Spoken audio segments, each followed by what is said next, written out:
So I recently watched Iron Man 3, and that movie was a banger. And I know bangers. I know bangers. Not only is it a perfect MCU Christmas movie, but the storytelling overall was peak. And if you don't agree, I'm right and you're wrong, and let me show you why. But before we start, yo. So the scene starts with Happy getting boomed. My dog was just trying to do some detective work, and nah, they really hit him with the chaozu. Like, nah, why y'all do that? That's my guy.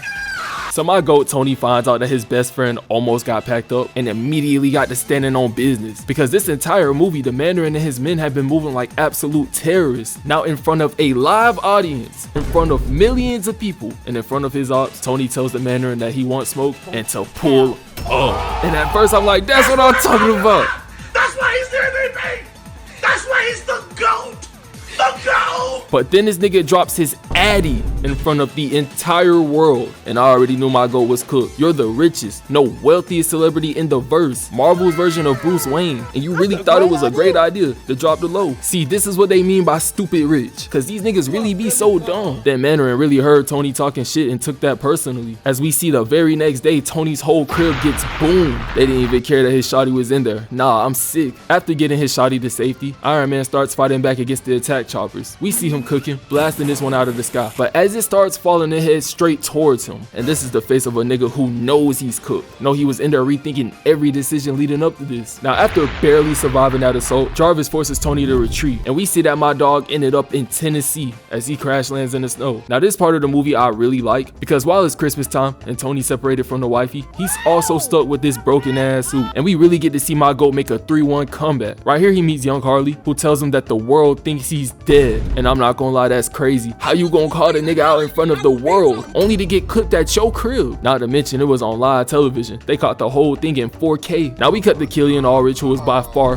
one of the biggest haters of all time. And leak why, you may ask.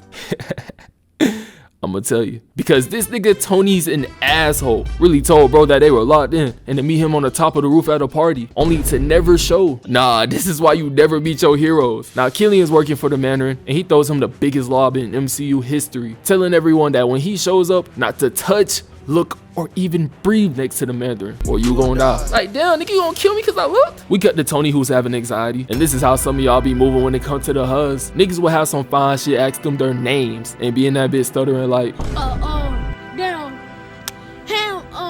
Now Tony meets with Mrs. Davis, telling her that her son was not evil, and then he explains that her son was a victim. But not even a few seconds later, Ellen pulls up arresting Tony, and right here she started moving crazy, putting her hand through this cop's stomach, taking his partner's gun and popping to both of them. Now Tony takes off running with his hands cuffed, and Shotty was on timing as she pulls up with a shotgun ready to clap my goat. She shoots, but Tony jumps over the counter, and Tony, thinking that he's safe, turns to the right only to be jump scared. And I don't know what type of freak timing Shotty was on, cause she really had my dog on the wall like these. Yeah, not gonna lie, she would have had me right there. I would have been in that bit like, Shit.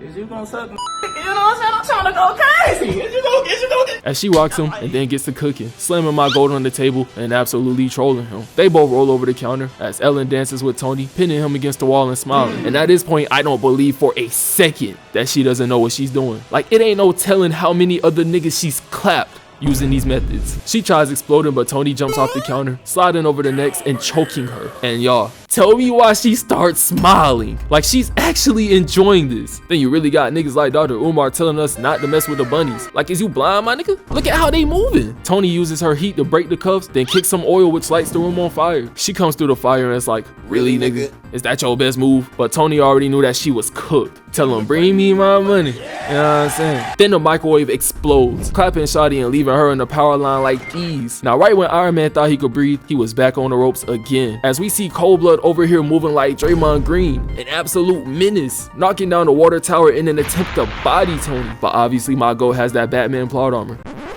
Well, that wasn't until that last movie. I'm still in shambles until this day. Now Cold Blood does absolutely nothing with this advantage as he gets cooked by the kid before Tony hits him with a blast to the face. Nigga just lost to a suitless Tony and a kid. You're a fraud. By the way, which brings me to the next topic of this movie. the Mandarin. Now the Mandarin has to be the biggest fraud in MCU history, and it's not even close. They gave this man the coldest intro, the coldest monologues, and really made him seem like the coldest nigga alive. All just for him not to be a real threat. Like I never felt so betrayed by a movie. Like I thought you was bad. You ain't bad. You ain't nothing. Really had Tony pulling up to his crib for smoke just to find out that bro was a paid actor. Nah, I know everyone in the theaters was pissed. Had everyone out here thinking that we were about to get the Mandarin, only to see that it was fake. I knew it.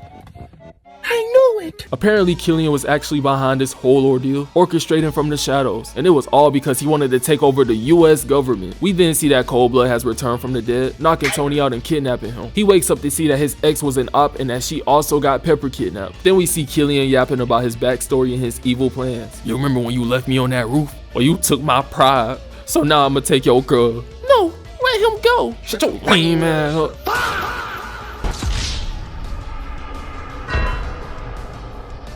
And nah, I'm crying. This nigga Killian out here moving type crazy. Then before he left, he had the nerve to call himself the Visionary. Bro really thought he was Playmate Elite. You not me, baby.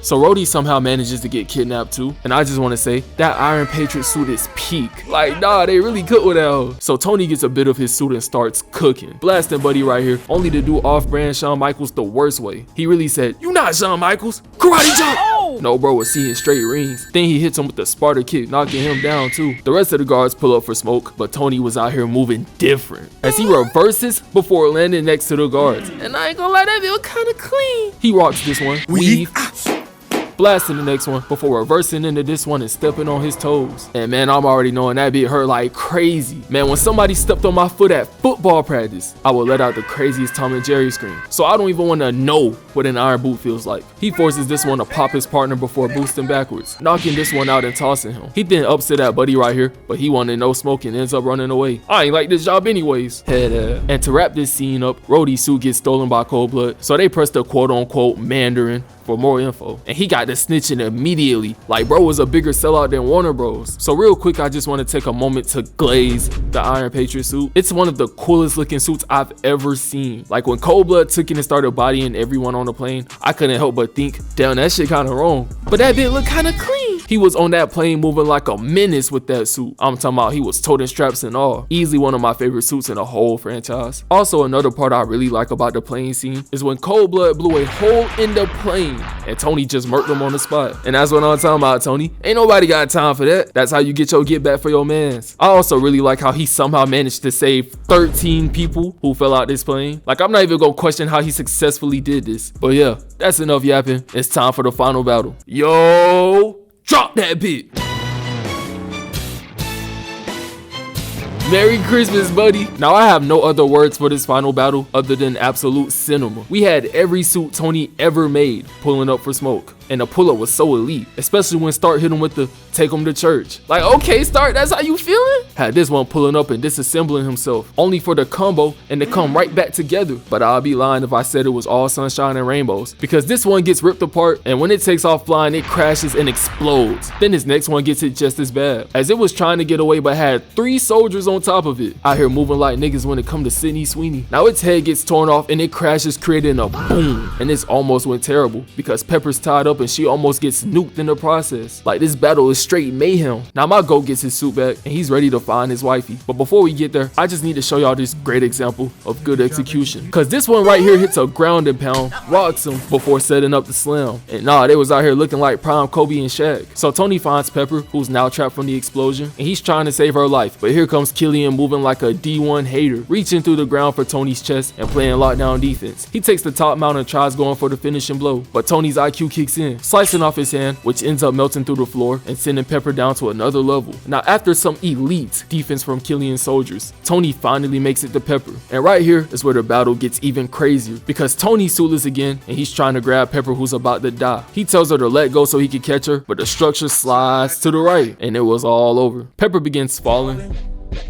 dreaming, talking. My fault, let me log back in. She ends up falling to her death and Killian just shows up like, that's too damn bad! And then Tony begins charging straight at him, but it was all a setup because my GOAT hits a slide cancel under Killian, reaching his suit. And if you're like me, you probably thought it was raps, but I couldn't have been more wrong because my GOAT gets put on fraud watch. As we see that it's not even 5 seconds later and he's getting cooked and is forced to eject from the suit. Now he falls right into a new suit and continues to squabble, but it's just more of the same because his leg gets caught and torn off before Killian smacks him with it, tosses him, and slices the suit in half. Nah, I couldn't believe my eyes. Tony was really out here looking washed. Either that or Killian's just OP as hell cause Tony outsmarts him, trapping him in a Mark 42 suit. Then Tony tells Jarvis to pull the Vegeta and pack him up. And when it's all done, we see that this man somehow rises again. Like, what do you even do right here? I really like when he hit the reverse flashes. It was me, Tony. Then he starts his monologue, only for Pepper to rock him across the head. And the rest of the fight is just Pepper being the biggest W out of any woman in the MCU. As she takes down Tony's suit, takes his arm to rock Killian, and from there it was just raps. Because she kicks an explosive at him and hits him with the repulsor, nuking this fraud in the process. Like I said, this movie is a great chaos, no Ken Carson. Anyways, I hope y'all really enjoyed that video. I had a lot of fun making it. Just want to say that I appreciate all the support and that my next video will drop later this week. Happy holidays, and I hope I see y'all next video. I'm out.